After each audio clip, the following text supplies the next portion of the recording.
So today is a very special day because it's never been here before and it'll never be here again. So today is a day to celebrate just today. Yep, being alive. And I know I mentioned this last time I was here, that when you are in a state of gratitude, you are in one of the highest vibrational states that you can be in as a human being. So the more you can focus on being grateful for whatever that is, the better you feel. There have been a lot of research. This surprised me. I did not know this, that there's been numerous studies on the benefits of gratitude. And the list is amazing. But most people, when they do a survey of people and they ask, what is it that you want most in life? What is it? Peace, serenity. Peace, serenity. Be okay. Fulfillment. One of the number one answers is to be happy. I just want to be happy. Just want to be happy. Be okay because you got everything combined around. Everything's input in that, not just your attitude. You got the whole. That's a good answer. Good attitude. And like everything else in our life, happiness is a choice. Everything in our life is a choice of how we react to something, what we do with it, what's given to us. But something that surprised me is being in a state of gratitude improves our emotions, it improves our personality, it improves our social life, it improves our career, and it improves our health. Once I thought about it, I said, okay, that makes a lot of sense. One of the things that, I don't know if anybody's ever had trouble with sleep, going to sleep or staying asleep. One of the studies shows that if you go to bed and you work on a gratitude journal, or you just lay there and think about what you're grateful for, that you will go to sleep quicker and you'll stay asleep longer. Just that act of thinking about what you're grateful for makes a big difference in your sleep. The other thing that it does is it helps with depression. If anybody has issues with depression, they've found that with writing in a journal, writing what you're grateful for every day, will has decreased depression 30 to 35% in people, and that's huge. Because I have had bouts of depression, and it's not fun. It's not, and again, like anything else, it's a choice. You have to work at making that conscious choice to find something to be grateful for. I did have, a lot of times it's the same. We have come up with the same ideas of what we're grateful for: roof over our head, food in our stomach, friends, companionship. And then after a while, it's like, okay, so what if I'm going to do this every day? I can't write the same thing. I could write the same thing every day, but yeah, you're grateful for the same. Absolutely. But to think outside the box a little bit, what are you grateful for this time of year? What are you grateful for? What food are you grateful for? What color are you grateful for? What talent or knowledge that you have are you grateful for? Thinking outside the box and being silly. But they found that gratitude reduces feelings of envy, resentment, regret. Being thankful makes our memories happier. I don't know if you've ever noticed that a lot of times especially if we've had somebody in our life that's passed on, all of the bad stuff that we remembered about them kind of goes away. We forget we let go of all the negative stuff or the things that we didn't like about that person, and they become saints. Have you ever noticed that? That all of a sudden, all the things that bugged you about that person, you're now remembering the good things. So memories aren't necessarily set in stone, like computer, hard drive, but we can change our memories. And they're finding that if you focus on the positive aspect of memories, that you can actually change conditions that you're in right now. Thinking of just changing, being grateful. Gratitude makes us feel good. And we all want to feel good, don't we? You just said you want to feel good. There's a cute story about a school teacher that she gave her first graders an assignment to draw a picture of what they were grateful for. It was around Thanksgiving. And so she's expecting all the kids are going to draw pictures of turkeys and pilgrims. And she was real surprised. This one little boy, Daniel, drew a picture of a hand. And so they're all wondering, well, whose hand is that? And one little girl said, it's the hand of God, because God gives us everything. One little girl said, no, it's the hand of the policeman or the fireman, but he could only put one hand, and so it represents all of the people that protect us and look out for us. Somebody else said it was, all the kids got really excited about this picture of the hand, and whose hand is that? So the teacher was really excited about the involvement of the kids, and after she got all the kids involved in doing something else, she went over and she asked Daniel, she said, Daniel, whose hand is that? And the little boy looks up and says, it's yours, teacher. And she thought about it. This was one little boy that was kind of a loner and stayed back and was always right there by her side, and she would oftentimes reach down to take his hand. And that was what he was thankful for, is her hand, her reaching out. So you never know, what you're doing is going to affect that person. That, a small gesture of holding out your hand can make a huge impact for somebody. And that's what we're all here on, in my opinion, that we're all here to help each other and lend a helping hand and be grateful to one another. It also improves our personality. When you're grateful, you're nicer. You're more fun to be with. People want to be with you. You have deeper friendships. You have more friendships. Healthier relationships, healthier marriages by being grateful, showing your gratitude. It increases your self-esteem. If you think about somebody that you can tell is grateful and happy and out there in the world, or somebody that's mad or sad or whatever, which one are you gravitated to? You want to be around the happy person or the angry person? Again, it's choice, whatever we choose. It also helps in our career. Gratitude, we become better managers. It improves our networking and our goal achievement. It increases productivity. It helps you get mentors and proteges, and it makes your workplace a more enjoyable and fun place to be. And grateful people tend to make at least 7% more in their salary than people that aren't. So it's, pays to be grateful. Get paid to be happy. It's real easy to be critical, and especially in, our world and our society, it's real easy to look at the negative and look at the negative side and be critical. But when you choose to be grateful turn it around. Actually I thought I had the book, but I don't know if anybody here has ever heard of Byron Katie. She wrote a book, The Work, Loving What Is. She has a real different approach, and I really, if you guys have access to a computer or anything, I highly recommend going to, it's called thework.com. And she takes people through her process, and she has a real interesting story of how she came to develop this.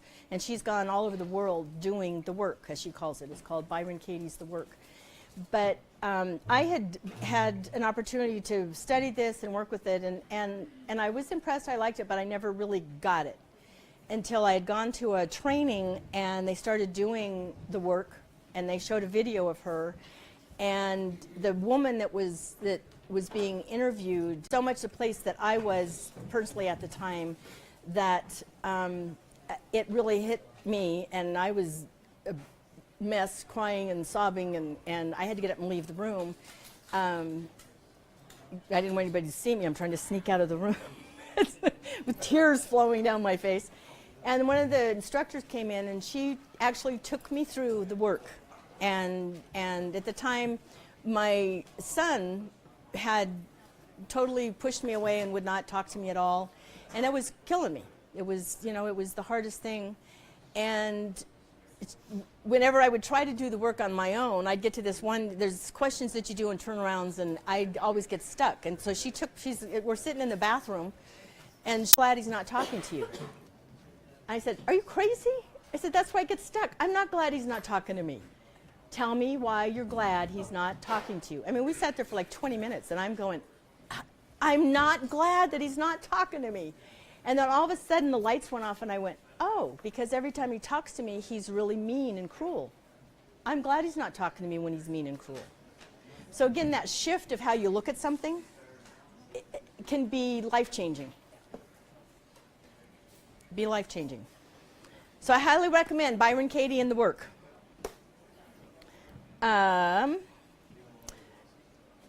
It makes in your career, it makes you a better decision maker. And you know, decisions are tough. Even if it's, you know, where am I going to go today? Where am I going to eat today? It's Byron, B-Y-R-O-N, and Katie, K-A-T-I-E. It's almost like backwards. You'd think her name would be Katie Byron, but it's Byron Katie. And they call her Katie. Yeah, yeah.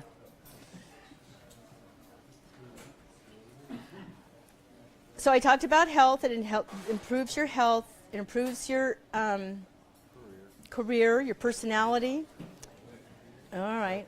Lost my, what? I got it over. Okay, see, we're going to have a test. We're going to have a test later. I'll fail. No, you won't. No, you won't. No, you won't. So one of the things about health is it can help keep the doctor away. It won't cure cancer or anything like that. But when you strengthen your physiological functioning, it improves your health. So, they've shown that gratitude helps you live up to 7 years longer. Also, when you smile, the more you smile, you live longer. Yep. Yep. Believe it or not. So, and that's for that gratitude. When you're grateful, you smile. I've lived long. It helps us relax. So, and then one of the things is, you know, a lot of times we get stuck in, this is a story about Nelson Mandela. It says, don't let the past imprison your present. And when he was being released from prison, he was in prison in Africa for 27 years. And when he came out, he was angry and he was bitter. And apparently it showed, he met with former President Clinton. And President Clinton asked him, you know, I saw the news release of when you walked out of the prison and walking across, and all I saw was anger and hatred. What changed? And now this, you know, man of light that, you know, was shared love and gratitude. And he said he just decided that when he realized that he said all my friends had been killed, I had been brutalized with others in prison, and I wondered what on earth I was returning to. He said, but as I walked towards the prison gates, I heard an inner voice saying to me, Nelson, you have been a prisoner on this island for 27 years, but you've always been a free man. And now you're going out into the wide world, and they are setting you free. Don't let your past dictate what your present is. So he made the choice to let that, he left that there. And look what he went on to do.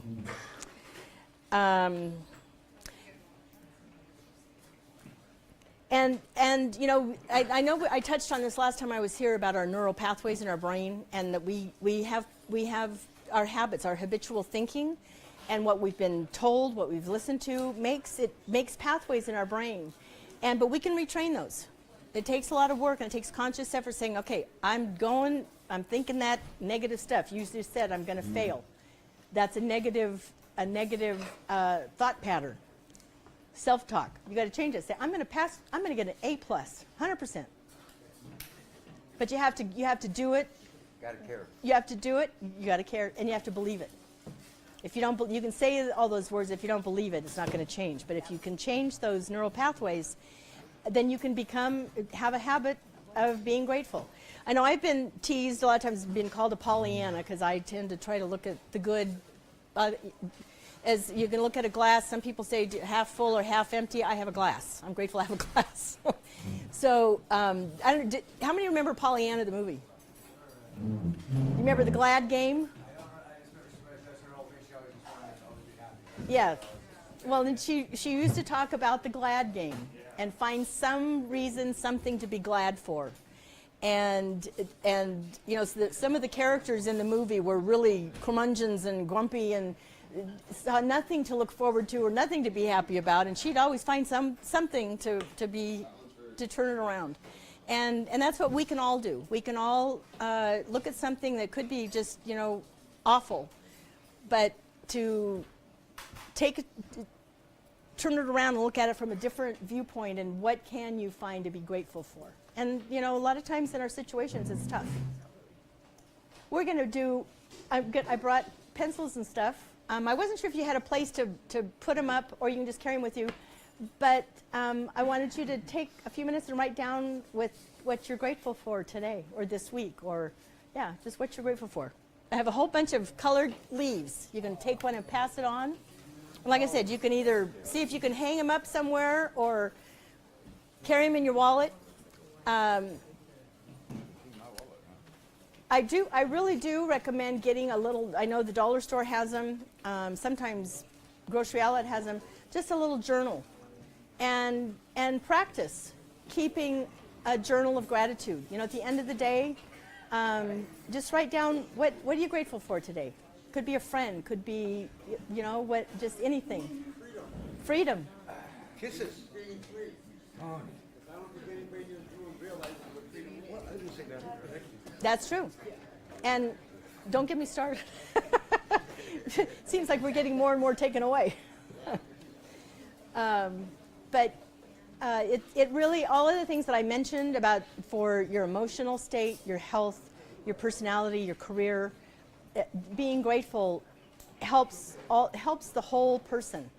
And you, every time you know, this is my only second time here, but I can see a lot of grateful hearts in here.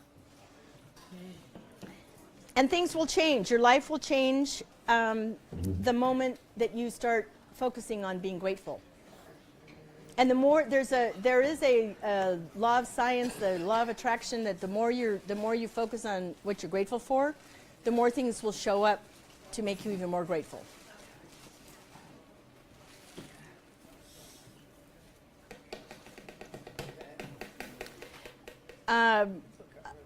We talked about complaining, and people tend to complain about things that they can change. People, we all seem to, or we complain to the wrong person. You know, if you're in a relationship, you complain to your friends, or at work. If you're at work and you're upset about something at work, you go home and you complain to the wrong person. And we usually always complain about something that we can fix, but we have to step outside our comfort zone and do it.